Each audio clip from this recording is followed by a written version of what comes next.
Thanks, Lukas, for presenting today. Looking forward to your talk. Yeah, thanks, Sam, for the invitation.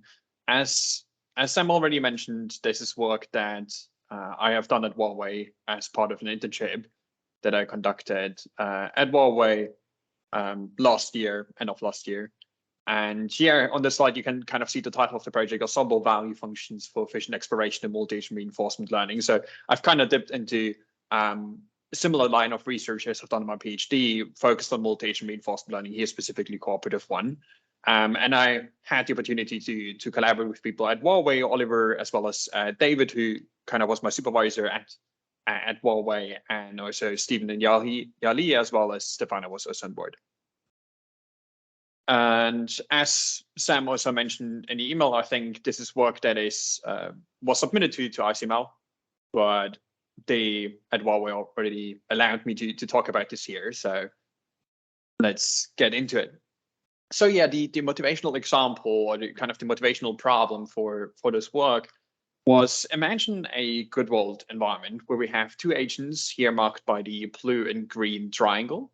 And what they have to do is they have to reach a red circle. And basically, let's imagine that's like a heavy object and they both have to pick it up at the same time. And the agents can move around in the environment individually. They don't need each other to move. So they can kind of individually explore their movement actions. But really, in order to identify and explore the cooperation, they kind of have to work together. And how can we more efficiently explore those types of problems effectively, identifying which are the parts of cooperation in the environment, such that we can enforce cooperation specifically in those parts of the environment where it matters, and very quickly explore where we can explore individually and don't need much exploration and or cooperation. This really is a problem because in multi-agent reinforcement learning, in existing algorithms, for the most part, we actually very heavily rely on random exploration here. Most value-based approaches do some form of absolute and greedy exploration policy. For example, there are alternative approaches, but really the dominating paradigm is absolute and greedy. And even though in this work we focus on value-based, I do think this is also somewhat equally true for policy gradient multi-agent actor critic type of approaches, where we heavily rely on entropy regularization to kind of enforce exploration, in particular early in training. And these type of techniques are quite inefficient in discovering cooperation. Of course, we always rely on some form of randomness in reinforcement learning. Before we have seen, in particular in those types of problems, any positive feedback, we can't really know what we're supposed to do. But how can we make the most out of the experience that we have been given? So the idea in this work was to focus on the exploration of the agents on parts of the environment which require cooperation. So how do we identify those parts of the environment is then kind of the key question. And our idea was, okay, let's use uncertainty of value estimates to guide the exploration. In parts of the environment where we always kind of see the same outcome for a particular action of our own agent, well, presumably we don't need much cooperation, because if much cooperation is needed, depending on what the other agents would do, we would see highly variant rewards.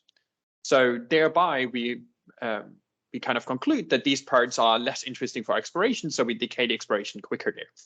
And how we actually implement this idea is we use ensembles of value functions. So we train multiple value functions that then give us an estimate and approximation for the uncertainty of our value estimates that we have. So this is kind of the big picture, the problem, as well as the idea. So now I'm going to zoom in a bit. But let's first talk about the problem setting, just so everyone is on the same page. And just as a side note, if you have any questions, feel free to interrupt me at any point in time. I'm happy to take questions during the presentation or after. I don't see anyone here, so just unmute and shout. So yeah, in this problem setting, we formalize it as a decentralized POM-DP, DEC POM-DP. We have n agents, and each of the agents at every point in time from the environment receives a observation. So the observations of different agents are oftentimes different in a partially observable environment. And based on that observation, that kind of encapsulates either the full state in a fully observable environment or a partial view of the state of the environment, that is given to the agent. The agents all independently take an action. And the joint action is then, so the action from all the agents is fed to the environment that then transitions to a new state, gives the agents their respective observation of that state, as well as a reward function that tells them how well they're doing. In a decentralized POMDP concretely, we assume that all the agents have a shared reward signal. So really all these rewards that are given to the agents is exactly the same at every single time step. There's only one signal to reward the agents jointly for their cooperative efforts. As a very brief background, I'm going to go through these background slides fairly quickly because I do think this is largely an RL audience. So I do assume some knowledge is already there. But let me, just for context, briefly illustrate. One common approach in single agent reinforcement learning is deep Q networks. We are going to build on this, so I'm going to talk a tiny bit about it. In deep Q networks, we have a neural network that approximates our Q function. So it gives us state action values. And concretely how it looks is we feed a state into the network or an observation or a history of observations. And in the end, that network gives us the Q value for each of our possible discrete actions in that given state. And we optimize this with a replay buffer, so the agents kind of store large histories of experiences that they've gathered so far. They sample batches from that experience buffer uniformly at random. And then we minimize the TD error on that, the mean squared error of the TD error of this batch. So we just add the reward plus the discounted target value in the next state with a target network with parameters theta bar here denoted, which is just periodically updated to kind of reduce the moving target problem somewhat. And how do we explore in DQN? Well, we explore in DQN using the epsilon greedy policy most of the time. So really, we just act randomly with a probability of epsilon, uniformly random over all our actions. And with 1 minus epsilon, we act greedily. So we take whatever action gives us the current, the highest state action value for our current DQN network. Now, to move into a multi-agent system, one very simple approach that we can take is just, well, independently applying single agent RL algorithms. So independently doing deep Q networks is just giving us the independent DQN algorithm. In independent DQN, each agent has their own DQN network that gets their own state or history of observations and gives them the state action value for each of their possible actions.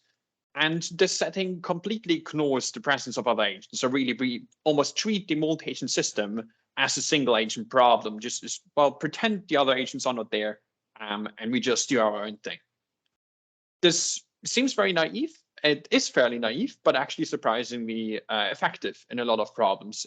It's kind of what previous research has shown. And one problem with this, obviously, though, is that we don't just independently train our DQN for each of the agents using only their own experience, but we also completely independently explore. Each agent follows an epsilon greedy policy with respect to their own Q networks, so their own state action value function, and completely ignores what the other agents are doing. Now, one family of algorithms that is based on independent DQN or independent Q learning, as the more broader term for it, are kind of the family of value decomposition algorithms. In value decomposition algorithms, each agent trains independently a state action value function. So far, basically exactly like independent DQN. And from now on, I will denote this based on partially observable notation. So instead of giving it the state, I give it the history of observations, which I denote here with H. And whatever subscript I just means, well, this is the Q function, the history, the action, and the parameters of the Q function of agent I. So we have n agents in total in the environment. Now, besides each agent training independently state action value function, what we now want to do in value decomposition algorithms, also value factorization algorithms sometimes called, is we try to approximate a joined state action value function. So this function is conditioned on the state or maybe the joint history of observations, so joined in the sense of across all the agents, and also conditioned on the joint action, so the action of all the agents as a function of the individual value functions. Why do we compute this as a function of individual value functions? Well, doing this by just training one large network that represents this is one, probably infeasible because the joint action space scales exponentially with the number of agents, but also it wouldn't really allow us to decentrally take actions. In the end, we want each agent to be able to take an action only based on its own local information, the observation history, and that would be prevented if we just relied on this large net that needs the information from all the agents. So if we would have such a value function, we can train it using just targets over the exact same joint state action values, where this y target value could, for example, just be a one-step update, reward plus discounted joint state action value function in the next state. But how can we approximate such a joint state action value function is then kind of the question that value decomposition methods try to answer. And some approaches that are quite common in literature are VDN, which just assumes a linear aggregation over individual value functions. So in order to obtain our joint state action value function Q TOD, we just sum up the state action values of all the agents in their respective history and the action that they applied for that particular joint action. In QMIX, it goes slightly more complex. In order to represent more than just linear aggregation of independent state action value functions, we now aggregate these values with actually a neural network, but the neural network is set up in a way that ensures that this called mixing function is monotonic with respect to each independent state action value, such that each agent independently greedily taking its action is guaranteed to also maximize the joint state action value. And that is kind of the core foundation of all these items in value decomposition. So now all this context and background aside, what do we actually do in this work? So we basically build on top of these types of algorithms, value-based multi-agent RL algorithms, value factorization, as well as independent DQN type of algorithms. And we named our algorithm Ensemble value functions for multi-agent exploration, short EMAX. And effectively, this serves as a general framework to extend value-based MARL algorithms. Obviously, we can only extend so many in this particular work, but really the idea is general and could be applied to any other value-based MARL algorithm, as we believe. And what we do in this work is each agent now, instead of training a single individual state action value function, trains an ensemble of k such individual value functions, where the kth value function of agent I is denoted with the superscript k and the subscript I. And we use these ensembles to achieve three things. For one, we compute a exploration policy, which is targeted by focusing on parts of the state action, of the environment that need exploration and coordination, as we kind of discussed in the motivational example. Secondly, we can compute a evaluation policy that is aimed to be more robust to suboptimal decision making in comparison to just greedily acting as we usually do.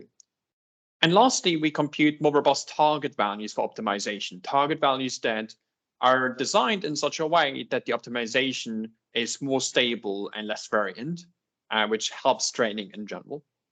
So how can we actually do this? Let's go through this step by step. So for the exploration policy, what we do is we want to guide the exploration with uncertainty over value estimates, is what we said at the beginning. How we're going to do this is we compute uncertainty estimates with the ensemble by just, for example, computing the standard deviation in our case across the ensemble state action values, and using a UCB style policy, upper confidence bounds policy. This originally comes from the banded literature. And how this policy for agent I then looks like is, well, we get the history of observations for that agent, and we decide the action by feeding this history through all possible actions that we could take and all the models in our ensemble. And then we average the state action values that we get for this particular history for all actions across the entire ensemble, as well as we also compute the standard deviation across these value estimates in the ensemble. And then we just get the mean plus the weighted standard deviation of these estimates to get a score, basically, and then we just choose whatever action maximizes that score. Beta here is just a hyperparameter that just weights how important the uncertainty is for particular decision making, but most of the time a value around 1 is actually pretty reasonable. Now, yeah, I already said that these the notations just where I replace the k for a model in the ensemble with mean and standard deviation just means I compute the values for all the models in the ensemble and then compute the mean to aggregate across these or the standard deviation. So this is how the exploration policy works. We're going to go more in detail on why this actually works and how it interplays in a minute. So let me go through the other components of the approach first. So for the evaluation policy, the agents, as I previously said, typically follow a just greedy policy across all the agents. And how we use the ensemble, how can we use the ensemble to make the action selection more robust is kind of the core question that we're trying to answer. And what we did is we compute a majority vote across the greedy actions for value function in the ensemble. So for each state action value function in our ensemble, we compute the greedy action, and then we just do a majority vote across all these greedy actions. The idea being that, well, if a single model, for example, in our ensemble says something very off, well, we still recover because as long as the majority of our models in the ensemble say the right thing, we still follow the right action selection. And this is just notation really to write this down, but I think the idea is very simple. So I think I'm just going to skim over that. Now, lastly, I said we want to compute more robust target estimates. How we do this, just to illustrate, we of course have to compute our target estimates as well as the main estimates. And to compute the main estimates of our value functions, we just, well, feed the observation of each agent as well as its action that is selected for the particular batch of experience through all the models in the ensemble. So each agent feeds this through the entire ensemble, basically. And if we do follow a value decomposition method, then we just aggregate the k different state action values that we now have. So each agent has k because they have k models in the ensemble to get k joint state action value estimates at the top here with whatever value aggregation method you want to use, whether that's VDN, QMIX, Qtran, you can plug anything in here. And then for the target values, we do it similarly, but there's kind of a step in between where instead of computing separate targets for each model in our ensemble, we compute a single target for all models in the ensemble that we use for all of them, where instead of using the individual state action values that our ensemble computes, we compute the mean across the ensemble, which has in previous works in single agent reinforced learning been shown to reduce variance of our gradients and thereby stabilize training. So this is kind of what we do here. And then we can also just equally apply value aggregation methods, value decomposition methods, VDN, QMIX, you name it, to obtain a joint state action target, Y target. And then we compute the normal loss as we did before as well. Now, to kind of illustrate in particular how our exploration policy interplays, because we think really that is the actually most important part of our method. We first ran this in a very simple setting where we just have 2 players, 2 agents. We have a common reward matrix game. The matrix game that we chose is this climbing game by Claes and Boutillier. And this game, we execute a single shot. So we just have a stateless game. The agent doesn't receive any state. It just makes an action selection, and the episode immediately terminates after a single action selection. So there's no episodes really, which also means that there's now no target computation really. We just get an immediate reward and we learn state action values based on that immediate reward. And the algorithms that we do this with is tabular, all tabular approaches in this matrix setting. Independent Q-learning, which is basically just independent DQN, but with a tabular value function, using epsilon greedy or UCB exploration. And then we do this with and without our ensemble models to kind of study how the ensemble model impacts the action selection and thereby the values that we learn.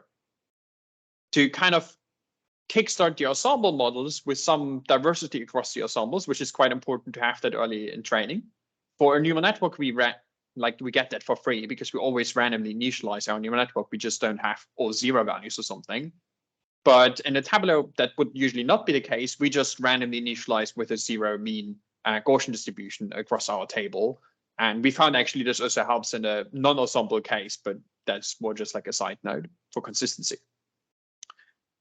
So what we compare here is independent Q-learning, as I said, with a UCB policy. So here we don't have true uncertainty across our sample. So what we just do is the typical UCB thing. We just count how many times we've applied an action, and the uncertainty is decayed across those count estimates. We have our ensemble approach, where we have independent Q-learning. We follow the UCB policy that I outlined before, with the uncertainty and the mean estimate across the ensemble. And we also have the same two, but like replacing the UCB exploration policy with an epsilon greedy policy. What I'm going to show first is the evaluation rewards, so kind of the performance of the algorithm across 1,000 time steps. This is averaged with the independent Q, inner quarter mean, as well as the 95 confidence intervals across 100 runs. And what we see is that our approach, so having the ensemble as well as our UCB exploration, very heavily helps. We converge to the optimal performance across all runs, whereas most baselines only achieve the suboptimal Nash equilibrium of 7 in some runs, but oftentimes even just divert to the more safe strategies of 6 and 5. But why is that? And to kind of understand why our approach works or how it maybe interplays here, one thing that we looked at is the Q values that our agents learned, as well as the uncertainty that we learned. So what I'm going to show here is for each of the 3 actions, A, B, and C, we have the Q values for agent 1 and agent 2. So basically 6 plots for each action. We have the state action values for each of the approaches. And if we plot this, we can see that early on, the uncertainty in all the ensemble approaches is quite large. We don't really know what's going on yet. And through our training then, we see that the uncertainty decreases a bit as the agent takes all different actions exploring. But at some point, the uncertainty for action A stays fairly large. And that is mostly because, well, if the agents don't really coordinate well at the beginning, for action A, which is the optimal action if both take it, but if we don't both take A, we might get very large discrepancy in rewards, which leads to high standard deviation across our estimates, and thereby both agents eventually deviating to A to explore that more because of that high uncertainty. And once they steadily both take H and I because of that high uncertainty, we actually in the end robustly converge to the optimal policy. Whereas if we do an ensemble approach, but we don't actually use the uncertainty information for exploration and just take an epsilon greedy policy in purple here, then we see that, well, the uncertainty also decays, and then our value estimates eventually, because of the lack of coordination really, the agents just divert to whatever is the safest option. And no matter what the other agent takes, I'm still decent, which is C. And that eventually also leads to both agents reliably taking action C, which gives us the payoff 5. And then the value function for that is low. So, but this setting really only allows us to study the exploration policy or the evolution policy. So how does the action selection work? Because there is no target computation whatsoever. And also this is just with a tabular value function in matrix game. So how much can we really read into that? We think it is a very nice illustrative example where you can dive more deeply into what is going on because it's easier to inspect. But how does this actually interplay in a larger scale problem? So to evaluate that, we evaluate in 21 tasks across 4 different environments. The level-based foraging domain, the boulder push environment, where agents have to both collaborate to push this boulder to the target location, and they only get a positive reward when they successfully push forward by both taking the up action while standing next to the boulder in the right position. And whenever they don't coordinate well and try to push unsuccessfully, they get a negative reward, which de-incentivizes them from taking the push action. And the robotic warehouse, where agents have to kind of deliver these green requested shelves in the warehouse, as well as multiple tasks in the multi-agent particle environment. For baselines, we compare independent DQN, VDN, and QMIX with and without EMAX. But we also have one more exploration-focused, value-based method as a baseline, which is Maven, which learns a latent information to kind of coordinate the joint action selection of agents in a fully cooperative setting. So what I'm going to show is the normalized evaluation returns. First, for level-based foraging. So we have 3 plots which show independent DQN with and without EMAX, with EMAX always in orange, without EMAX always in blue. And in each of the plots, we also, for comparison, just show Maven.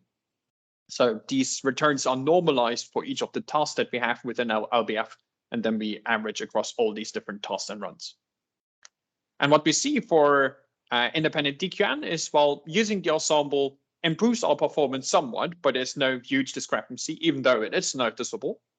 And Maven performs quite poorly, we think, primarily because we have very hard exploration problems here, where actually the reward is quite sparse, which I think makes it quite hard to train something like Maven, which has a multiple fairly large networks that we have to train.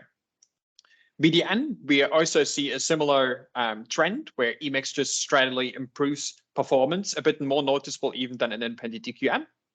But for QMIX, really, the difference is the most dramatic, where without EMAX, the exploration doesn't really seem to work and cover the space sufficiently to get enough rewards to train the larger networks of QMIX, similar to the Maven problem, we think. But with our guided exploration, QMIX with EMAX is very reliably trained to perform up to par to the independent DQN and VDN algorithms, which is not what we've seen in previous works as well. Now, for the boulder push environment, we do the similar style of presentation again. And what we see here is, well, EMAX makes less of a difference for independent DQN and VDN. It's not very noticeable, I would say. Generally speaking, performance is quite noisy. But for QMIX, we see quite substantial differences across many of the environments in boulder push, which leads to a decent improvement for QMIX once again. In robotic warehouse, we see the most dramatic improvements through EMAX, where independent DQN in particular, but also VDN, is improved very substantially. And one thing that I want to remark here is that actually in our benchmark paper, we also evaluated in several multi-agent, multi-robot warehouse environments, and none of the value-based methods, independent DQN, VDN, or QMIX, reached any rewards within the 4 million time steps that we evaluated here. But we can see that within those 4 million time steps, actually independent DQN with EMAX reaches a substantial amount of rewards, which is quite exciting and not something that any value-based method, to my knowledge, has achieved previously. In the multi-agent particle environment, we also see improvements, but again, I would say a bit more similar to the B-push environment, where the improvements is less substantial, and generally speaking, rewards are quite noisy, which makes it a bit harder to read into this. So much about the individual performance aggregated across each run. If we aggregate this across all 21 tasks, 5 runs each, so 105 runs of training for each of the algorithms, we can see that EMAX reliably improves all the algorithms, most dramatic for the QMIX algorithm, which without EMAX doesn't really train effectively in LBF, robotic warehouse, and also B-push. Now, one thing that we also visualized is performance profiles. So performance profiles, for those that are not familiar, in this case here, capture the final performance at the end of training for each of the algorithms. And what they show on the y-axis, on the x-axis, let me start there. The x-axis here represents the normalized evaluation returns. So on the right-hand side is 1, which is the highest evaluation returns achieved by any algorithm in any of the runs. And 0 at the bottom is the lowest achieved by any of the algorithms, between which we normalize for all the tasks. And on the y-axis, you can see the probability of the returns for a single task and or run to be larger than that value. So we kind of start at 1, and then we see the lines going down for each of the algorithms. But the more we stay up, the better, because that means, well, more of our returns were larger than a certain value. And if we see this, well, EMAX substantially improves on the baselines, where in independent DQN, we see it stays higher on top, reaching higher returns with a higher probability at the end of training. And the same also for VDN and QMIX. Again, the difference most substantial for QMIX. But we also wanted to analyze kind of the three core components that we talked about. So I talked about kind of the exploration policy. The exploration policy, we've already seen its impact. We get substantially better sample efficiency in several of the tasks. But we also talked about improving stability of training of the optimization through our target networks, our target computation. So one research question that we also wanted to answer is, well, do our ensemble target values truly stabilize the optimization of trained value functions? And to answer that question, we needed some metric that captures the stability optimization procedure, which we found actually to be surprisingly tricky. What we did in the end is we tried to visualize the stability of gradients during training with the conditional value at risk. So what we first do is we have the gradients at various points during training, and we first detrend the norm of these gradients. So kind of to break the gradient down to one value, we compute the norm of that gradient, and then we detrend the gradients by computing the discrepancy between consecutive gradients that we logged. So these are logged fairly frequently. So this kind of gives us a measure of how variant are the gradients, because short-term variance, because if they're very spiky and jumpy, then these values will often be large. The difference will often be large, negative or positive. Whereas whenever we have a fairly stable gradient signal, those differences from time step to time step will be quite small. And the conditional value at risk then basically just captures the expected value of the peak. So for all the detrended gradients that are above the 95% quantile, what is the expected value across those? So kind of at the peak, how bad does it get? How unstable do our gradients get? And if we compute these for all tasks across all runs, and then we aggregate them with the average as well as the standard error, we can plot this in a bar chart. And we can see that with EMAX, the conditional value at risk for EMAX independent DQN is substantially lower than without EMAX. And also the same is true for VDN, where it seems that these gradient spikes are much less noticeable for EMAX and significantly reduced, so the gradient signal is more stable, because we saw that it also still trained for independent DQN and VDN. For QMIX, we don't really see a notable difference, and we think that one of the main reasons why that is, well, if you look at the learning curves, QMIX without EMAX actually doesn't train effectively in any of the tasks, so it kind of just flatlines in a lot of the tasks, reaching barely any rewards, which gives it barely any training signal, which means that we don't really have large gradients, because the gradients just collapse to zero, because a lot of these tasks are sparse reward tasks. If we don't succeed in a task, we don't see any rewards, and our gradients will become very low. So we think that is why actually here the difference is not very noticeable, because the base QMIX will have very low gradient signal in the first place. Now, another thing that we wanted to study is, how does the ensemble size impact our training? Because whenever we use ensemble models, people are quickly getting, and I think rightfully so, concerned that the computational cost of this is not worth it. So we wanted to also be transparent about this. What is the computational cost of using these ensembles, and how large does your ensemble need to be to get these types of benefits? So first, as I said, how many value functions do we actually need in your ensemble? And to study this, what we do is we just train independent DQN, VDN, and QMIX with and without EMAX, with EMAX with 2, 5, or 8 value functions in the ensemble for each of the agents. And one thing that I should note here actually is we use parameter sharing across all our experiments. So all the agents in a fully cooperative setting for us share the same value function. So we actually only have one such ensemble of individual value functions. And we train this in the one robotic warehouse task with 4 agents, and we present the performance depending on this number of ensemble models. And to answer how expensive the training is, what we do is we train these algorithms in a separate task. It doesn't really matter which task, and we just train them for 10,000 time steps. And then we present how long did that training take for the different sizes of the ensemble. The first question, let's look at how that training looks like. So if we train the 3 algorithms in standard, so without EMAX, so there's only one individual value function, or if we have the EMAX approach with 2 value functions in our ensemble, 5 value functions, and 8 value functions, in that particular robotic warehouse task. How does it look like? For independent DQN, we see that 5 and 8 ensemble models basically perform up to par. 2 ensemble models performs quite a bit worse, but not very much worse either. It's still a significant improvement over the standard baseline without any ensemble models. In VDN, we see that 5 models actually performs better than having 8 models in our network, in our ensemble, and 2 kind of performs up to par to the baseline. And for QMIX, well, none of them really trained effectively, so you don't really have much signal here in this robotic warehouse task. Generally speaking, what we think also that is going on here, in particular for VDN, how can it be that 8 value functions performs worse than 5?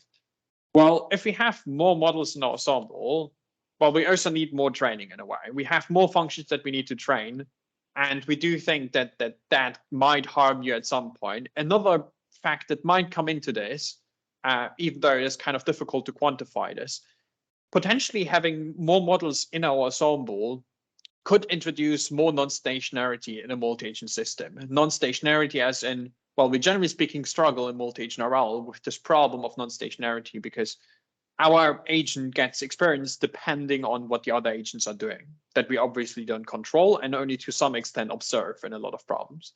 So how can we kind of be more robust to that? And if we have more value functions in our ensemble, our action selection might become more diverse as a function of that, which might be good for exploration, but might actually be harmful in a multi-agent system because now our action selection is too diverse for other agents to stably adapt to. So the second question regarding the cost of training these ensemble models, we, as I said, train in a level-based foraging task for 10,000 time steps, and we show how long that training took. As a disclaimer, this speed test was conducted on a fairly standard desktop computer. We had a GPU that we used, RTX 2080 Ti, and a pretty good CPU, but really the GPU is here the primary bottleneck, but it's not crazy state-of-the-art nor cheapish. For the baselines without any ensembles, we see fairly comparable times. Unsurprisingly, QMIX takes a bit longer to train, but it's not that substantial of a difference. If we have 2 models in our ensemble, instead of doubling the time, as you might expect, it actually, quote unquote, just introduces 27% overhead. So our training takes 27% longer, actually very robustly across all the algorithms. If we have 5 models in our ensemble, which is actually what we used in our main evaluation, there we always used 5 models in our ensemble, we almost double the training time. And having 8 models in our ensemble almost triples the training time, so almost 200% increase in the training time. So it is a substantial cost. There's no way around that. But what you get for the sample efficiency, so in any task where sample efficiency is of relevance, we do think this is quite beneficial. We also have an analysis of the evaluation policy, but I think for the sake of time, I might just skip over this. If anyone has any questions about this later, I'm happy to go a bit into it. And yeah, then to conclude, so what we propose in this work is EMAX, ensemble value functions for multi-agent exploration, where we train ensembles of value functions for agents in a multi-agent system. And we use the uncertainty that these value estimates, over the value estimates that we get by the ensemble to guide UCB exploration policies. We use majority votes across the ensemble for more robust evaluation policies. And we compute average value estimates across the ensemble for more robust target estimation. Across 21 tasks that we evaluated in, EMAX increased the evaluation returns at the end of training of independent DQN, VDN, and QMIX respectively by 54, 55, and 844%, improving performance in 19, 14, and 19 out of 21 tasks. And that was with 5 models in the ensemble. And we think in future work, really, it would be quite interesting to extend this to multi-agent actor-critic approaches. There's no reason to believe this couldn't be extended to actor-critic approaches, even though it is a bit more involved because we also have the policy networks to deal with. And one could also think about how can we aim to reduce the computational cost, because there are approaches that try to approximate ensembles with less computational overhead, including hypernetworks and latent conditioned models. Then I'm happy to go a tiny bit into if anyone has any questions. But yeah, that's basically it. The paper is available in arXiv already. If anyone is interested, feel free to have a look at that, shoot me an email, or ask any questions.